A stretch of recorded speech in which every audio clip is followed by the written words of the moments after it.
बकरी का बच्चा पहली बार घास खाना शुरू करता है। वह इतना भूखा था कि रास्ते में पड़ने वाली हर एक चीज को खा रहा था, यहाँ तक कि नदी की धार को भी उसने काट दिया। रास्ते में पड़ने वाली लकड़ी को भी खा गया जिसमें गिलहरी थी। ये कैसे हो गया? फ्री में उसके घर का डिजाइन बच्चे ने बना दिया। वह सारा चारा खा जाता है। खत्म। जब कुछ नहीं बचता तो अपनी माँ को बुलाता है। उसकी माँ आती है और कहती है, चुप कर बे कुत्ते। कैसा भुक्कड़ बच्चा मैंने पैदा किया है। वह रोज सब कुछ खा जाता है। ऐसा रहा तो मैं तुम्हें छोड़ दूंगी, और चली जाती है। हम संतोष पागल नहीं। तेरी माँ पीछे तो फोड़ दे, माँ धक्के तो मारा कई चप्पल। बच्चा गुस्से में एक दीवार को टक्कर मारता है, जिससे दूसरी तरफ उसको और भी घास मिल जाती है। अभी मजा आएगा ना भिड़ो। उस खेत की देखभाल एक बिल्ली कर रही थी। वह बच्चे को पकड़ लेती है, लेकिन वह बच्चा उसे भी खाना शुरू कर देता है। रुक, तेरे को बताते। देखते देखते बच्चा उसकी टोपी के साथ साथ उसके कपड़े भी खा गया। रुक, तेरे को बताते। टॉम ने उसे एक अवसर के रूप में देखा और बकरी के बच्चे को सारी घास खिला दी। टॉम को काम नहीं करना पड़ा, इसके लिए वह खुश है। लेकिन वह भुक्कड़ बकरी का बच्चा घर में घुस गया और घर की चीजें खाने लगा। उसे देख ऐसा लगता है कि वह बच्चे के रूप में एक दानव है। आखिरकार टॉम को चूहे से मदद लेनी पड़ी। चूहे ने उसे रॉकेट से बांधकर वापस भेजने का आदेश दिया। तब तक बच्चे की माँ आ गई। क्या रे भिख मंगिया? अरे बाप रे, क्या कर रहे हैं तू? और टॉम को ही रॉकेट बनाकर उड़ा दिया। भुक्कड़ बकरी का बच्चा अब की बार पटरी खा गया। और ये ही नहीं, इंजन का पिस्टन तक खा गया। कुछ दिन पहले इसे किसी ने भेड़िए के दरवाजे पर छोड़ दिया। भेड़िया जब तक कुछ समझ पाता तब तक वह फर्श सहित घर का फर्नीचर तक खा गया। ऐसा मत करो मेरी जान। पेंटिंग में बनी महिला का लहंगा नोच लिया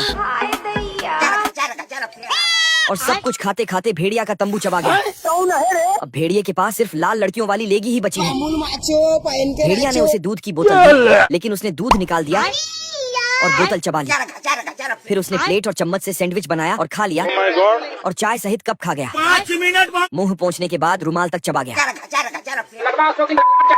भेड़िया उसे बाहर चराने के लिए बांधने गया। तब तक उसने रस्सी चबा लिया और रास्ते में पड़ने वाले जूते को भी खा गया। अच्छी बात यह है कि वह शाकाहारी है, और ये भी कि भेड़िए की 29 उंगलियां सलामत है। अच्छा ठीक है। भेड़िया ने उसे टावर से बांध दिया और जाने लगा। तभी पीछे देखा तो टावर गायब था, ऊपर खाली पंखा था।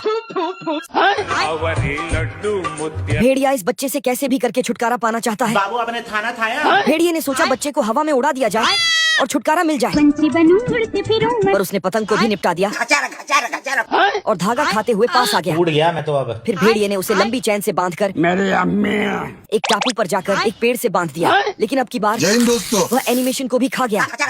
गुस्से में भेड़िए ने बड़वा उसे डिग्गी में बंद कर दिया, पर थोड़ी ही दूर पर कार बंद हो गई। फिर भेड़िए ने उसे एक घोड़े पर बांधकर वहाँ से भगा दिया। घोड़ा अपनी ससुराल की तरफ बड़ी तेजी से भागा, लेकिन तुरंत वह टकला होकर वापस आया। हम संतोष पागल नहीं। बच्चे ने उसे नंगा कर दिया था। फिर घोड़े ने उसे उसी के ऊपर बिठाया। उसका भी हाल वैसा ही हुआ।